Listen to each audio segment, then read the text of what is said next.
Everyone. ये psychology of money यानी धन के मनोविज्ञान का चैप्टर नंबर 3 है जिसका टाइटल है कभी भी पर्याप्त नहीं। जॉन बॉगले वैनगार्ड के संस्थापक थे जिनका 2019 में निधन हो गया। उन्होंने एक बार धन दौलत के बारे में एक ऐसी कहानी सुनाई जो कुछ ऐसा दर्शाती है जिसके बारे में हम अधिक नहीं सोचते। शेल्टर आइलैंड पर एक अरबपति द्वारा दी गई एक पार्टी में कर्ट वनेगट ने अपने साथी जोसेफ हेलर से कहा कि उनके मेजबान, जो एक हेज फंड प्रबंधक था, उसने एक ही दिन में इतने पैसे कमाए कि जितने हेलर ने अपनी अत्यंत लोकप्रिय नॉवल कैच 22 की पूरी कालावधि में भी नहीं कमाए होंगे। हेलर ने उत्तर दिया, हाँ, लेकिन मेरे पास वह है जो उसके पास कभी नहीं होगा। पर्याप्त। पर्याप्त। मैं इस शब्द की सरल वाग्यमता से स्तब्ध रह गया। स्तब्ध, जिसके दो कारण हैं। पहला, क्योंकि मुझे खुद जीवन में बहुत कुछ मिला है, और दूसरा, क्योंकि जोसेफ हेलर ने जो कहा वह एकदम सही था।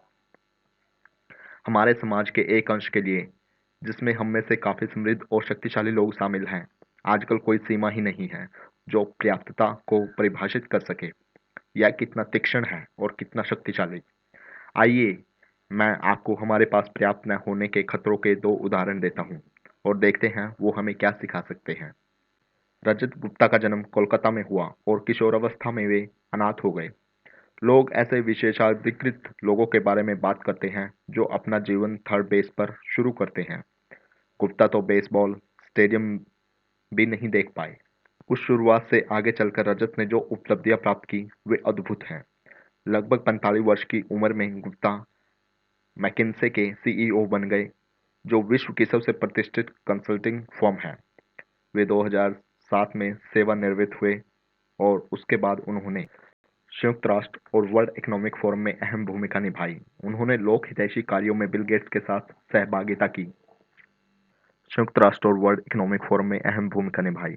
उन्होंने लोक हितैषी कार्यों में बिल गेट्स के साथ सहभागिता की। वे 5 अन्य पब्लिक कंपनियों के बोर्ड ऑफ डायरेक्टर में सम्मिलित थे।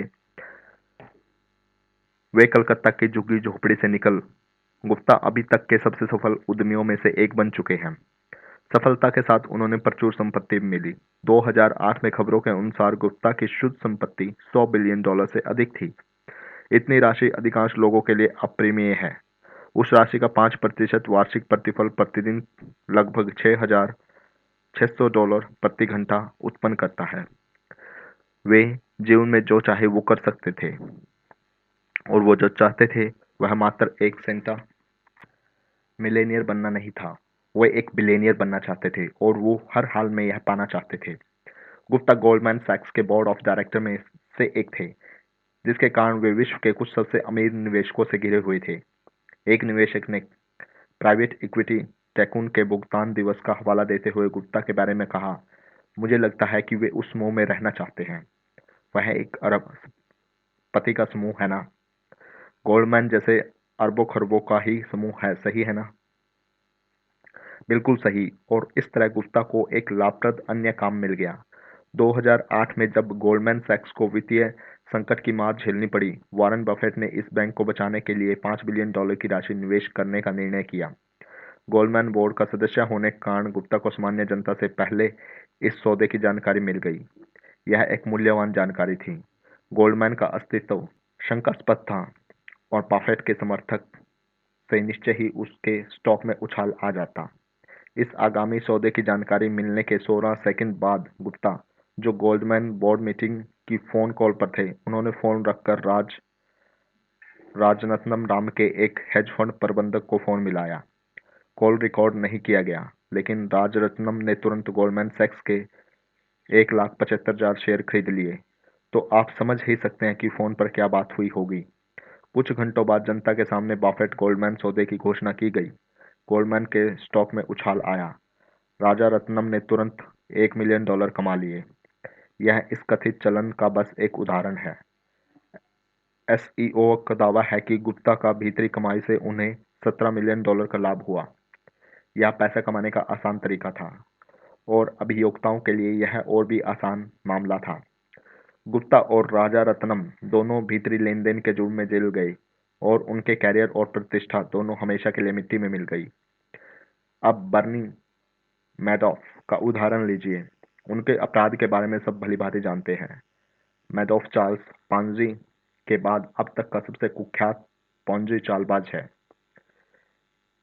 मैडॉफ निवेशकों के 2 दशकों तक ठगता रहा जब तक कि उसका अपराध पकड़ा नहीं गया। व्यंग्यपूर्वक के रूप में गुप्ता के कारनामों के कुछ ही सप्ताह बाद। यहाँ पर अनदेखा पहलू यह है कि मैडॉफ गुप्ता की तरह एक जालसाज के अलावा कुछ और भी था।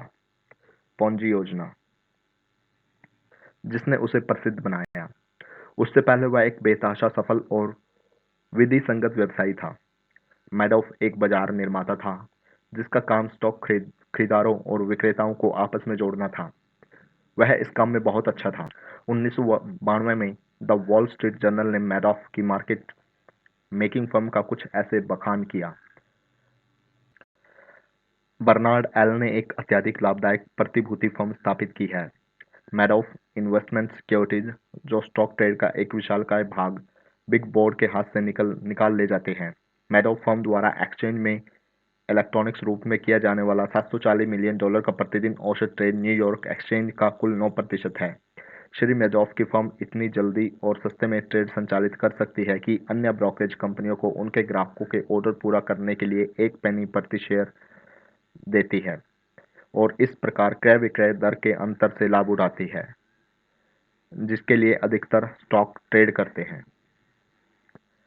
यह किसी पत्रकार द्वारा किसी ऐसी धोखाधड़ी का वर्णन नहीं है जो अभी बाहर नहीं आई थी। मैडॉफ का मार्केट मेकिंग व्यवसाय वैध था। एक भूतपूर्व कर्मचारी ने बताया कि मैडॉफ के व्यवसाय की मार्केट मेकिंग शाखा प्रति वर्ष 25 बिलियन से 50 मिलियन कमाती थी। बर्नी मैडॉफ का वैध धोखाधड़ी रहित व्यवसाय हर तरह से बहुत सरल था। उसने इसे अत्यधिक और वैध रूप से समृद्ध बनाया। और फिर भी धोखाधड़ी। जो प्रश्न हमें गुप्ता और मैडॉफ दोनों से पूछना चाहिए वह यह है कि ऐसा जिसके पास अरबों खरबों डॉलर हो वह और अधिक पैसे के लिए क्यों इतना बेताब होगा कि उसे पाने के लिए सब कुछ दांव पर लगा देगा। वे लोग जो उत्तरजीविता के लिए संघर्ष कर रहे हों उनके द्वारा किया गया अपराध अलग बात है। एक नाइजीरियन ठग ने एक बार द न्यूयॉर्क टाइम्स को बताया कि उसे दूसरों को चोट पहुंचाने से ग्लानि का अनुभव होता है, लेकिन गरीबी आपको दर्द महसूस नहीं होने देती। जो गुप्ता और मैडॉफ ने किया वह अलग था। उनके पास पहले से सब कुछ था, अकल्पनीय संपत्ति, प्रतिष्ठा, शक्ति, स्वतंत्रता, और उन्होंने इस सब को जाने दिया क्योंकि उन्हें और अधिक चाहिए था। उन्हें पर्याप्त का बोध नहीं था। वे चरम उदाहरण हैं, लेकिन इस आचरण के गैर अपराधी संस्करण भी हैं। Long term capital manager hedge fund में काम कर रहे कर्मचारी व्यक्तिगत रूप से दसों सैकड़ों मिलियन डॉलर के मालिक थे और उनकी संपत्ति में से अधिकांश उनके खुद के फंड में निवेशित थी। फिर और अधिक पाने की लालसा में उन्होंने इतना जोखिम उठाया कि सब खो बैठे।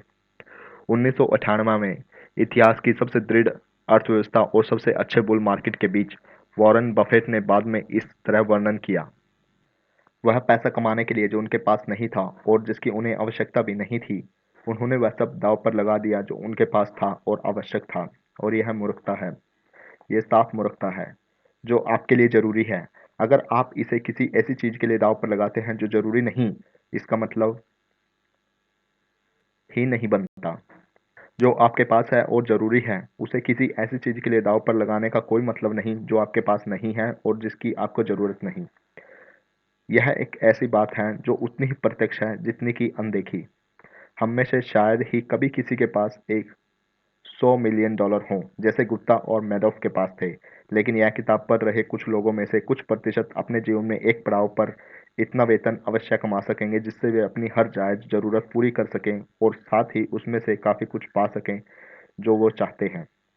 अगर आप उनमें से एक हैं, ये कुछ बातें याद रखें जिससे वे अपनी हर जायज जरूरत पूरी कर सके और साथ ही उसमें से काफी कुछ पा सके जो वे चाहते हैं। अगर आप उनमें से एक हैं तो ये कुछ बातें याद रखें। सबसे कठिन वित्तीय कौशल गोल पोस्ट को चलने से रोकना है, लेकिन यह सबसे महत्वपूर्ण भी है। अगर नतीजों के साथ उम्मीदें बढ़ती रहें तो अधिक पाने की चेष्टा का कोई मतलब नहीं, क्योंकि और अधिक प्रयास के बाद आप फिर वैसा ही महसूस करेंगे और यह खतरनाक होता जाता है। जब ज़्यादा का स्वाद, ज़्यादा पैसा, ज़्यादा ताकत ज़्यादा प्रतिष्ठा संतुष्टि से ज़्यादा महत्वाकांक्षा को बढ़ाता है। इस परिस्थिति में आगे बढ़ाया हुआ एक कदम गोलपोस्ट को 2 और 3 कदम आगे धकेलता है। आपको लगता है कि जैसे आप पीछे छूट रहे हैं और गति बनाए रखने के लिए एकमात्र तरीका और अधिक जोखिम उठाना है। आधुनिक पूंजीवाद दो चीजों में माहिर है, धन दौलत उत्पन्न करने में और साथ ही ईर्ष्या उत्पन्न करने में। शायद ये दोनों साथ साथ ही पाए जाते हैं। आपने साथियों से आगे बढ़ने का जुनून सफलता का ईंधन हो सकता है, लेकिन पर्याप्त के बोध के बिना जीवन में कुछ मजा नहीं है। खुशी, जैसा कि कहा जाता है, उम्मीदों के बिना नतीजे हैं। यहाँ असल समस्या सामाजिक तुलना है। एक नए बेसबॉल खिलाड़ी के बारे में सोचिए जो प्रतिवर्ष $5 लाख कमाता है। वह हर परिभाषा से अमीर है, लेकिन मान लीजिए कि अगर वह उस उसी टीम के साथ खेलता है जिसके लिए माइक ट्राउट, जिसके पास 12 वर्षीय $430 मिलियन का अनुबंध है। अब तुलना करें कि वह खिलाड़ी दिवालिया प्रतीत होगा, लेकिन अब माइक ट्राउट की तरह सोचिए। $36 मिलियन प्रतिवर्ष बेतहाशा धनराशि है, लेकिन 2018 में उच्चतम आय वाले हेज फंड प्रबंधकों को शीर्ष 10 की सूची में आने के लिए 340 मिलियन प्रतिवर्ष कमाना आवश्यक था। ट्राउट जैसे लोग संभवतः अपनी आय की तुलना ऐसे लोगों से करते होंगे, और जो हेज फंड के प्रबंधक 340 मिलियन प्रतिवर्ष कमाता है वह शायद खुद की तुलना शीर्ष 5 हेज फंड प्रबंधकों से करता होगा जिन्होंने 2018 में कम से कम $770 मिलियन कमाए। वे शीर्ष प्रबंधक वॉरेन बफेट के जैसे किसी से प्रेरित हो सकते हैं जिनकी निजी संपत्ति 2018 में $3.5 बिलियन बढ़ गई। बफेट के जैसा कोई शायद जेफ बेजोस से प्रेरित हो सकता है जिनकी शुद्ध संपत्ति 2018 में $24 बिलियन बढ़ गई। एक ऐसी राशि जिसका प्रति मिनट भाग अमीर बेसबॉल खिलाड़ी की पूरे साल की कमाई से अधिक है। मुद्दा यह है कि सामाजिक तुलना की छत इतनी ऊंची है कि वस्तुतः कोई इसे नहीं छू पाएगा, जिसका मतलब यह है कि यह एक ऐसी लड़ाई है जिसे कभी नहीं जीता जा सकता, या फिर जीतने का एकमात्र तरीका यह है कि कभी इसे लड़ा ही ना जाए। यह मान लेना कि आपके पास पर्याप्त हो सकता है, फिर चाहे वह दूसरों के मुकाबले कम ही क्यों ना हो। मेरा एक दोस्त हर साल तीर्थ यात्रा पर लॉस वेगास जाता है। एक बार उसने एक डीलर से पूछा, तुम कौन से खेल खेलते हो और कौन से कसिनो में? डीलर ने बहुत गंभीरता से जवाब दिया, लॉस वेगास के कसिनो में जीतने का सिर्फ एक तरीका है, वह यह है कि जैसे ही आप अंदर जाएं, वापस बाहर निकल जाएं। और ठीक इसी तरह दूसरे की संपत्ति से तुलना करने का खेल भी काम करता है। पर्याप्त बहुत कम नहीं होता। पर्याप्त होने का विचार रूढ़िवाद के जैसा लग सकता है, जिसमें अवसरों और क्षमता को छोड़ दिया जाए। मुझे नहीं लगता यह ठीक है। पर्याप्त का मतलब यह समझना है कि इसका विपरीत और अधिक भूख आपको पछतावे के छोर पर लाकर खड़ा कर देगी। यह जानने का एकमात्र तरीका है कि आप कितना खाना खा सकते हैं, यही है कि आप तब तक खाना खाएं जब तक बीमार न पड़ जाएं। कुछ ही लोग ऐसा करते हैं क्योंकि उल्टी करने की तकलीफ खाने के स्वाद से ज़्यादा होती है, लेकिन किसी कारण यह तर्क व्यवसाय और निवेश में नहीं चलता, और अधिकतर लोग तब जाकर रुकते हैं जब वे टूट जाएं या रुकने पर मजबूर हो जाएं। यह अबोध रूप में कुछ ऐसा भी हो सकता है, अपने काम में अक्रियाशील हो जाने से लेकर एक जोखिम भरा निवेश आवंटन जिसे आप कायम ना रख सकें। दूसरी तरफ दुनिया में रजत गुप्ता और बर्नी मैडॉफ जैसे लोग हैं जो चोरी करने पर उतर आते हैं क्योंकि उन्हें लगता है कि बिना नतीजे की परवाह किए हर डॉलर हासिल करना जरूरी है। जो भी हो, हर एक संभव डॉलर को ठुकराने की असमर्थता आगे चलकर आपको भारी पड़ेगी। बहुत सी चीजें जोखिम में डालने लायक नहीं होती, चाहे संभव्य लाभ कितना भी अधिक क्यों न हो। जेल से रिहा होने के बाद रजत गुप्ता ने द न्यूयॉर्क टाइम्स में बताया कि उन्होंने एक महत्वपूर्ण सीख पाई है, कभी भी किसी चीज से हद से ज्यादा अनुरक्त ना हो, आपकी प्रतिष्ठा, आपकी उपलब्धियां या इसमें से कुछ भी। मैं अब इस बारे में सोचता हूँ, इससे क्या फर्क पड़ता है? ठीक है, जो हुआ उसने मेरी प्रतिष्ठा अनुचित रूप से नष्ट कर दी, और यह तभी तकलीफ देता अगर मैं अपनी प्रतिष्ठा से बहुत लगाव रखता। यह शायद उनके अनुभव के लिए जाने वाला सबसे खराब सबक मालूम पड़ता है, और मुझे लगता है कि यह एक ऐसे आदमी का खुद को तसल्ली देने के लिए बहाना है जो बुरी तरह से अपनी प्रतिष्ठा वापस चाहता है, लेकिन अब वह जा चुकी है। प्रतिष्ठा अमूल्य है। आज़ादी और स्वावलंबन अमूल्य है। परिवार और दोस्त अमूल्य हैं। जिन्हें आप प्यार करते हैं उनसे प्यार पाना अमूल्य है। खुशी अमूल्य है और इन सब को बनाए रखने का सबसे अच्छा तरीका यह है जानना है कि कब आपको वो जोखिम उठाना बंद कर देना चाहिए जो इन्हें नुकसान पहुंचाते हैं। यह जानना कि कब आपके पास पर्याप्त है। अच्छी खबर यह है कि पर्याप्त का निर्माण करने वाला सबसे शक्तिशाली औजार अद्भुत रूप से सरल है और ऐसे जोखिमों की मांग नहीं करता जो इनमें से किसी भी चीज को हानि पहुंचाए। यह अगला अध्याय है।